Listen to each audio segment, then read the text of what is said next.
Hello, this is my final project for E4S. I created a sound reactive light system that reads audio intensity from this microphone and maps it to this LED brightness on the NeoPixel strip. The purpose is to adjust in real time to a movie or a TV show or sound that's being played in a room and adjust the brightness level of the room to match the audio intensity. So for a movie with a really loud scene, the light would be brighter. I used an OLED display to show the live level value so that I can have a number reading in front of me. And this was a bit complicated to add to my code, and a final project shouldn't need it, or a final product of this, because it was honestly just for me, but it's still here in the code. The final product theoretically would just be in a room with just the NeoPixel strip. Here's my code. I did not print anything in the shell because my results should all be right here. But after initializing and modifying all the ports and whatnot, this is the calibration block. It reads a baseline at the startup of when I run it so that the system can adjust to the room's ambient noise. It includes a sensitivity knob, which is this norm divisor, which my main loop uses, and it's inversely proportional to the brightness level. So if I make it lower, it'll make my pixels more sensitive to the sound. So if it's 8,000, then the ambient noise level will give me a reading about 0.1. But if I wanted to change it to a more sensitive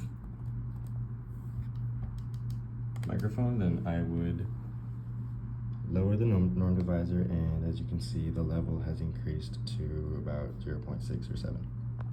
In the main loop, this is how I scale my brightness with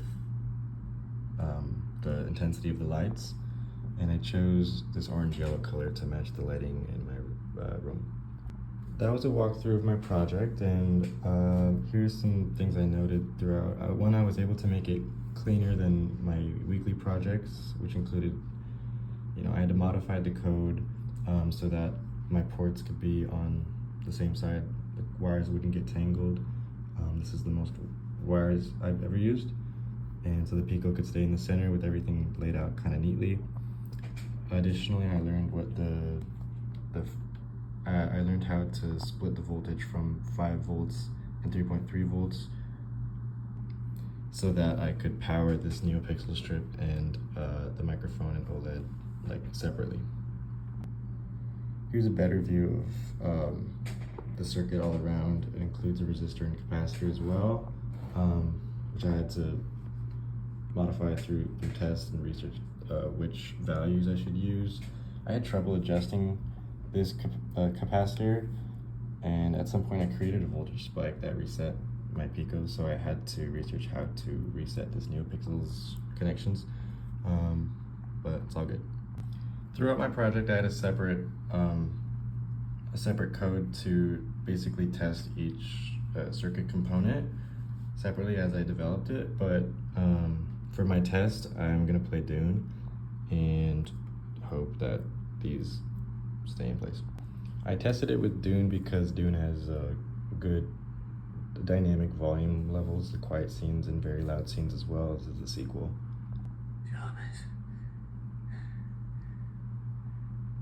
Sandwalk like a drunk lizard. Shiv Gim Shari. As you can see, it's very quiet right now, but if I switch to a more loud volume later on in the movie, the LED is a little bit more reactive.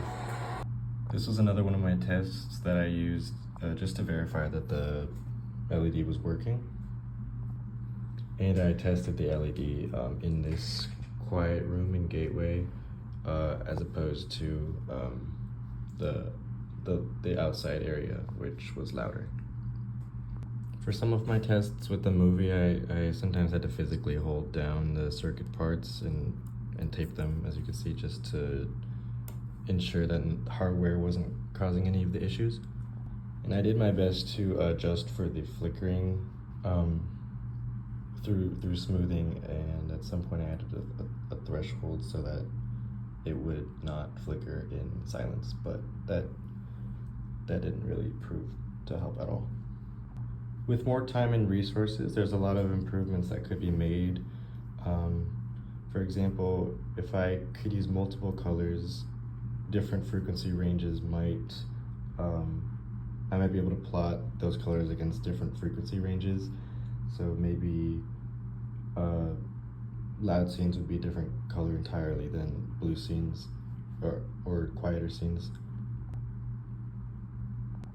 Additionally, it would be nicer to have like a physical thing to adjust the sensitivity so that norm divisor could be altered like physically without editing the code. And I would hope for smoother transitions between brightness levels because there's a lot of jumps that the hardware is making. It might also be helpful if I coded so that when the circuit could tell that the movie was paused, which would be more difficult, but if the circuit could tell when the movie was paused, maybe the lights would go on as if you were pausing a movie and you needed the lights in your room to be on. But that would be harder because some movies do have silent scenes.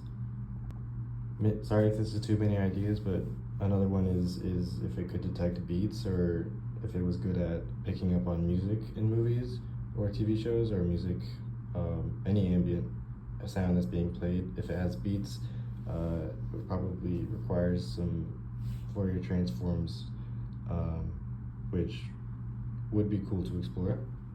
But yeah, that's all. Thanks for watching.